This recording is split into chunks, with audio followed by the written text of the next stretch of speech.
yang peternak yang berhasil banyak, kemudian yang gagal kan juga banyak, Mas. Nah, dari kasus-kasus yang gagal itu sebagian karena tidak siap dengan populasi dombanya atau ternaknya. Jadi domba banyak belum tentu untungnya banyak. Bisa jadi dombanya banyak, untungnya sedikit.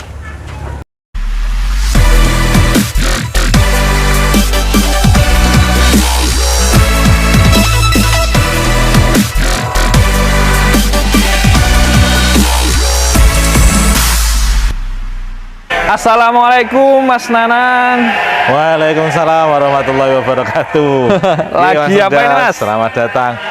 Lagi menjauh dari suara domba. Ini kenapa Mas? Domba-dombanya teriak-teriak? Sedang dimakan, dikasih makan. Oh, dikasih makan. Kalau tiap kasih makan gini Mas ya? Ya waktunya ngasih makan ya mesti teriak-teriak seperti ini.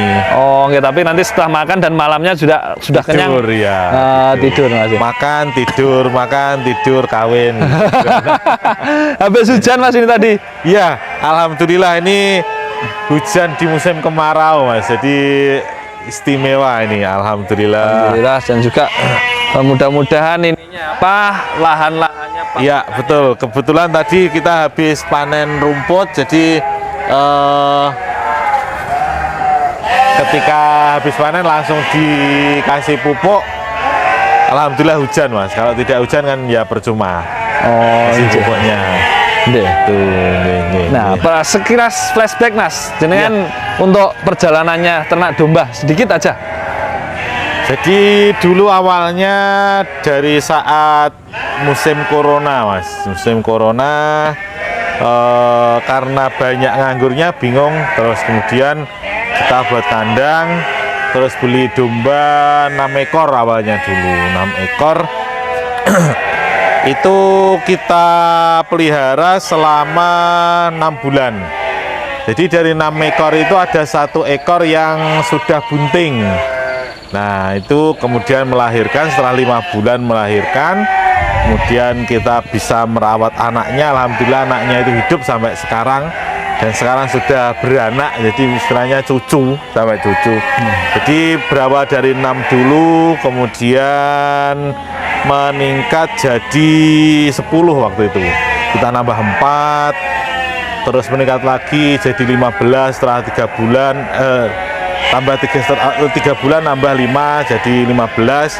Kemudian setelah beberapa bulan kita nambah jadi 25 ekor. Terus kita beli pejantan F2 Dorper. Nah itu mulai beranak banyak, Mas, beranak banyak sampai sekitar 1 tahun. Pejantan F2 Dorpernya kita jual, kemudian kita mendatangkan full blood. Nah, saat full blood itu betina kita sudah jadi 30 ekor, terus naik jadi 40 ekor, dan sampai sekarang 1,5 tahun betinanya sampai 100 ekor lebih. 110 ekor. 110 ekor indukannya Mas. Indukannya. Saya Mas yang dari awal 4 ekor ke 10 ekor tadi, yang jenengan katakan sebelum ke ratusan ekor ke arah 40 ekor itu peranakan dari sini atau sedikit demi sedikit jenengan beli untuk tambah indukannya? Itu kita nambah indukan, Mas. Anakannya ada tapi kemudian kita jual anakannya, berikan indukan lagi. Anaknya jual, belikan indukan lagi, seperti itu. Jadi kita nambahnya itu perlahan-lahan, prosesnya mungkin cenderung lebih lama, Mas ya. Jadi kita berproses dari sedikit nambah sampai akhirnya banyak. Mas Nanang, jenengan ini mulai memberanikan diri untuk suntikan modal lebih besar ataupun berinvestasi yang lebih itu di bulan keberapa dari pertama kali ternak domba? Setelah berjalan 1 tahun. Jadi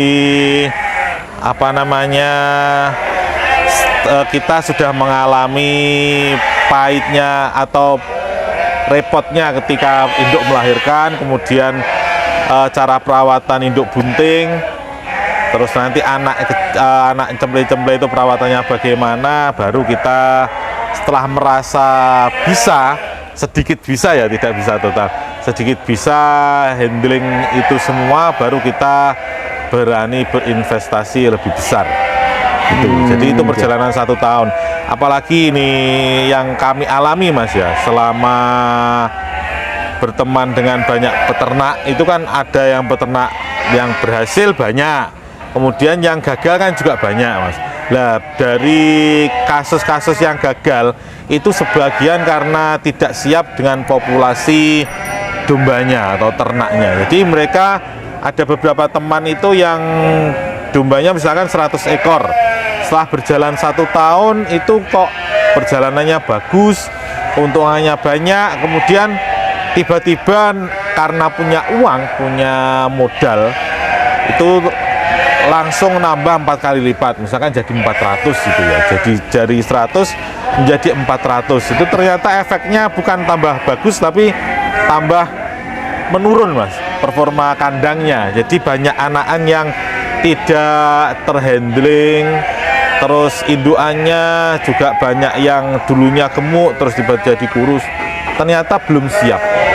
Jadi anak kandangnya atau manajemennya itu belum siap. Jadi repot, dari 100 menjadi 400 itu kaget istilahnya. Nah itu berimpact pada domba-dombanya. Semakin kurus, semakin banyak kematian, sakit yang tidak terawat. Lama-lama kalau dilanjutkan itu kemungkinan nanti ya pasti banyak kerugian gitu. Jadi hati-hati bagi teman-teman yang beternak, jangan tiba-tiba menambah populasi yang jumlahnya itu sangat banyak, 4 kali lipat misalkan, 4 kali lipat itu jangan. Nambahnya sedikit-sedikit, kita nikmati prosesnya lah. Proses itu kita nikmati sampai nanti ketemu ritmenya. Kalau sudah ketemu ritme, kita nambah sedikit. Kalau nambahnya sedikit, nanti manajemen itu tidak berubah Mas, tetap aja, nambah lagi sedikit, manajemennya tetap. Gitu. Kita manajemennya akan mengikuti atau beradaptasi lah dengan penambahan kalau sedikit. Kalau penambahannya banyak, pasti manajemennya akan berubah dan itu membuat repot semuanya. Yang paling besar di apanya Mas Nanang, sepengetahuan Mas Nanang, perubahan manajemennya itu yang paling mengaruhi itu pakan ataupun? Bukan, kalau pakan mungkin kan bisa disiapkan. Tapi ketika nanti melahirkan secara bersama-sama dalam jumlah banyak dan tidak semua cempe itu normal kelahirannya. Misalkan ada beberapa indukan yang tidak mau menyusui, kita kan harus membantu cempenya. Nah kalau satu, kalau banyak kan juga agak repot juga. Itu satu ya Bu. Terus sakit, kalau misalkan dari 100 ekor nanti yang sakit misalkan 10 itu kan masih mudah. Kalau tiba-tiba jadi 400 ekor yang sakit menjadi 60 atau 70 itu kan kaget juga gitu. Jadi manajemen kesehatan, kemudian manajemen anak atau manajemen betina yang bunting itu mengalami perubahan. Apakah itu bisa disiasati dengan semisal seperti ini Mas? Ditambah anak kandang ataupun ditambah personil untuk mengurusi domba-dombanya? Nah, kalau penambahan ABK secara tiba-tiba itu nanti akan gimana istilahnya, itu ada belum siap. Awal-awalnya pasti bingung nanti. Iki piye gitu. Kalau misalkan ada yang sakit secara bersamaan itu masih bingung seperti itu. Kecuali ABK-nya itu sudah lama di situ, terlatih lama, itu mungkin bisa. Tapi kan kalau misalkan kita kandangnya anak dombanya masih sedikit, anak kandangnya banyak, itu kan juga rugi. Rugi. Jadi anak kandang yang baru itu ya agak repot. Mas Nanang ini domba-dombanya sudah agak diam, kita boleh sambil jalan-jalan lihat-lihat sana Mas. Nanti bosan ini yang lihat nantinya kalau dilihat. Oh, setiap kasih makan itu intinya yang makannya belakangan sama mengembik-embik gitu Mas ya, minta didulukan gitu. Temannya sudah makan dan dia belum. Jadi handling pakan itu kalau bisa hampir bersamaan. Berapapun banyaknya domba, misalkan kok 500, ya usahakan dalam 1 jam 500 itu sudah semuanya dikasih makan. 500 Mas, nggak kelamaan itu menurut saya. Oh, 1 jam ya, berarti kan harus nambah anak kandang atau menambah alat yang bisa memberikan pakan dengan hampir bersamaan gitu. Gitu wah. Ini cempe-cempenya ini dijadikan satu seperti ini Mas sama ininya. Ini menyusui, baru lahir semua ini. Ini ya umur 1 minggu, ada yang 10 hari gitu, ada yang 15 hari. Oke Mas, kita kembali tadi Mas tentang manajemen tadi. Ya. Manajemen juga bagaimana perawatannya. Jenengan ini domba ini kapasitas saat ini sudah berapa ekor di sini ini? 180-an mungkin. 180-an. 180 ekor domba ini membutuhkan berapa sewa ABK? Satu ABK. Satu. Yang mana Mas? Mas Indar ini. Halo Mas. Ini sudah teruji ini. Sudah teruji ya? Iya. Anjir. Mungkin juga tentang pemilihan ABK dan lain sebagainya, Mas, ada tips-tips tertentu jenengan mungkin diikutkan pelatihan dulu atau semacamnya gitu, Mas?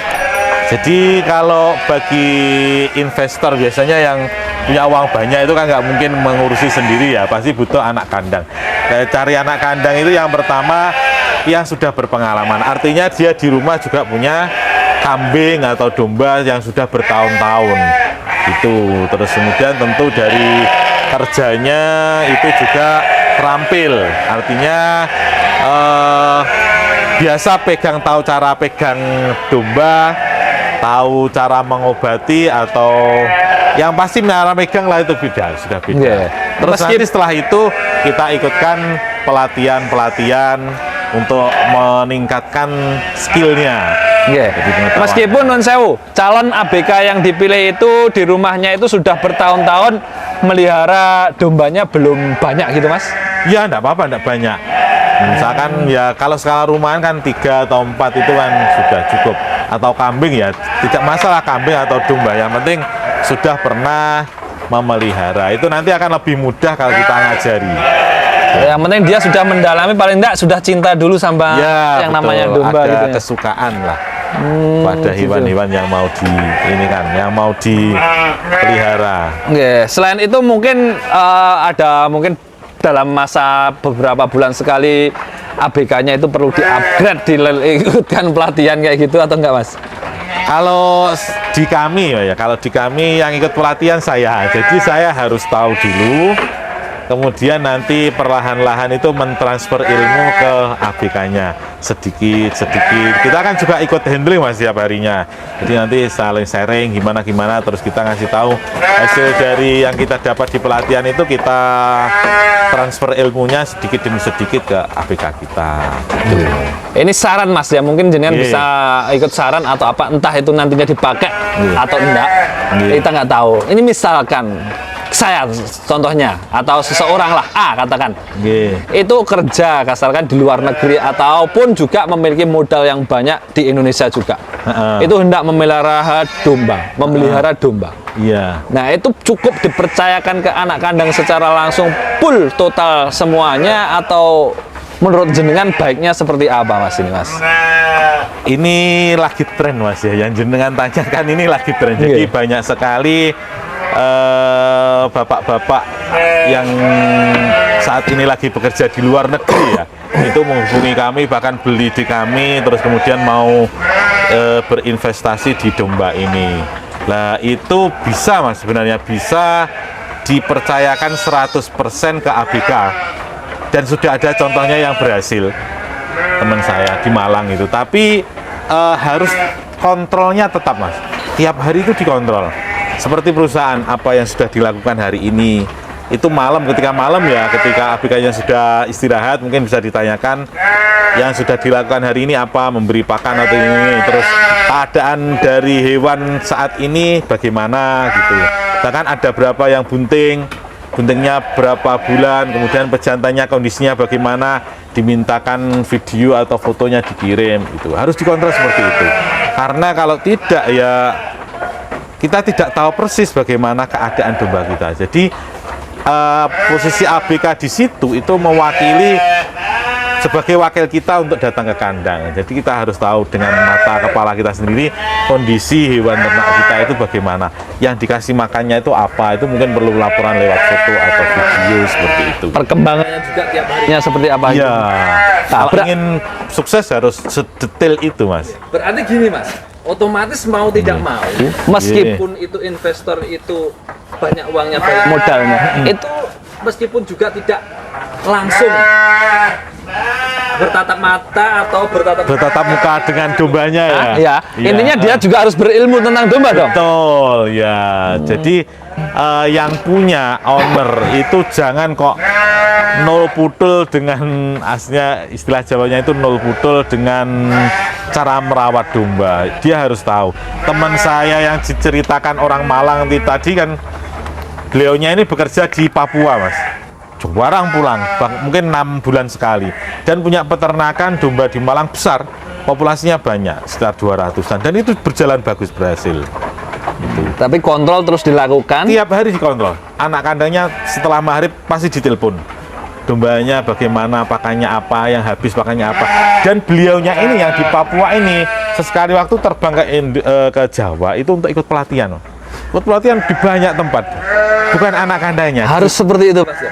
Ya tidak harus, tapi contohnya yang berhasil seperti itu. Contohnya bukan keharusan yang saya itu bukan masalah terbangnya bolak-baliknya. Harus keharusan bahwasanya investor pun harus mengetahui seluk-beluk tentang domba. Betul, iya betul. Betul seperti gitu, itu. Iya. Taruhlah seperti ini, Mas. Saya atau Fulan atau siapapun punya uang istilahnya banyak sekali, ingin berinvestasi ke arah ternak domba. Tetapi dia tidak mau belajar, katakanlah. Intinya mempercayai kepada seseorang. Itu presentasi keberhasilannya tetap ada, Mas ya. Tapi mungkin juga ada. 50-50. Itu kan keberhasilan itu keberuntungan juga toh. Kalau dia beruntung ya berhasil. Tapi alangkah baiknya apabila owner dari peternakan itu juga mengetahui tentang seluk-beluk dari domba itu sendiri, Mas ya. Kalau kita misalkan jadi guru, Mas ya. Jadi guru ilmu pengetahuan alam, tapi kita tidak tahu tentang pelajaran yang mau kita ajar kan ya repot juga. Jadi kita harus mengetahui apa yang akan kita lakukan, itu kita harus tahu. Tentunya jenengan relasi dan juga teman-teman dari domba itu juga banyak, Mas ya. Itu tadi yang berhasil yang jenengan antarakan. Bisa dikasih contoh 1-2 gambarannya yang gagal.